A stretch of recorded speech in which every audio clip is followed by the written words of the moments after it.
situations where they don't have other options, then that will help a lot. And then I think also actually prosecuting these crimes so that the people who do them don't feel like they'll never, have to answer for it, I think will help as well. Don't see it going away completely,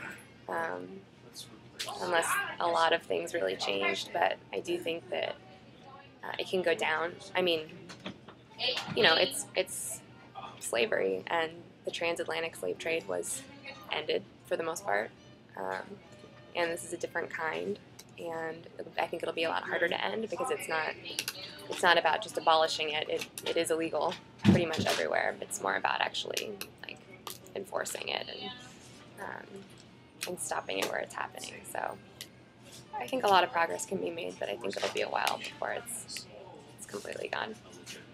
Okay, and what do you what do you hope to see happen in the future from your law degree and from what you're going to be doing as an activist against human trafficking? So I feel like that's a little similar to kind of, I'll repeat myself a little bit, but I want to be working on the issue with my degree, whether it's as a prosecutor or as working directly with victims or whatever that actually looks like, and would love to just take part in the movement that's happening, because there are a lot of people doing really amazing things. Would love to just play a small part in that, whatever it looks like, wherever I end up specifically focusing on. Why do you think people are so unaware of this issue? I mean, I know before Skylar told me about you, I was clueless to. I knew it happened, but I didn't know the severity of it. Yeah, I never really thought about it in this way. It's just something people. It's a good question. I think it's a really tough thing to hear about and to learn about. So I think, if people were directly faced with it, they would respond to it. But I think it's not the kind of thing that you really want to. I don't think that many people are going to seek out a lot of books on it like I did. It was strange. But so I think sometimes people just don't want to know. And then I think it especially here looks different than it is. And so it often is invisible. Or even there's stories of it's mostly from poor communities, but I heard one story of a girl in the Midwest who was basically a guy transferred to our high school who was a pimp and recruiter and started dating her and then raped her and videotaped it and then blackmailed her for several years into working in prostitution, saying that he would put this tape on the internet. And with the internet, there's just a lot of leverage to blackmail people like that.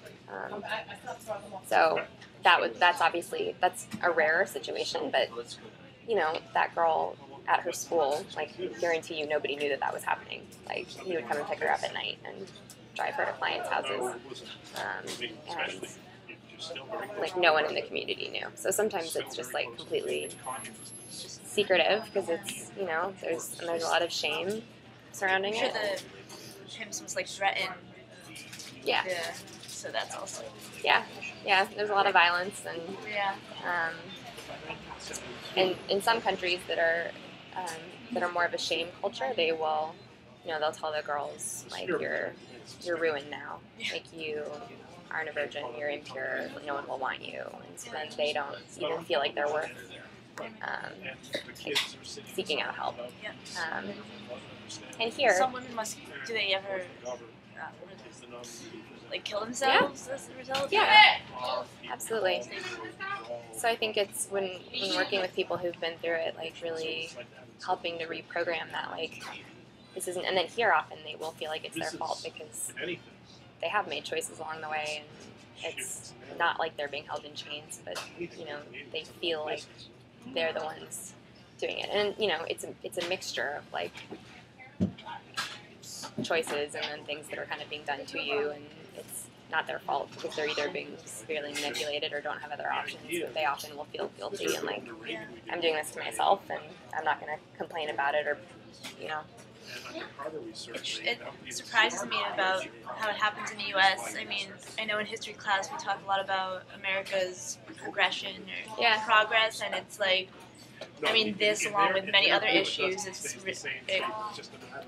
the question arises, like, have we really progressed that much? Like, we still, people don't know about this issue, and it's such an important issue for people to know about, along with so many other things that people are just ignorant about, and that just surprises me so much, because for a country that's supposed to have, we're done with racial tensions and slavery and all that stuff, we really aren't, I guess.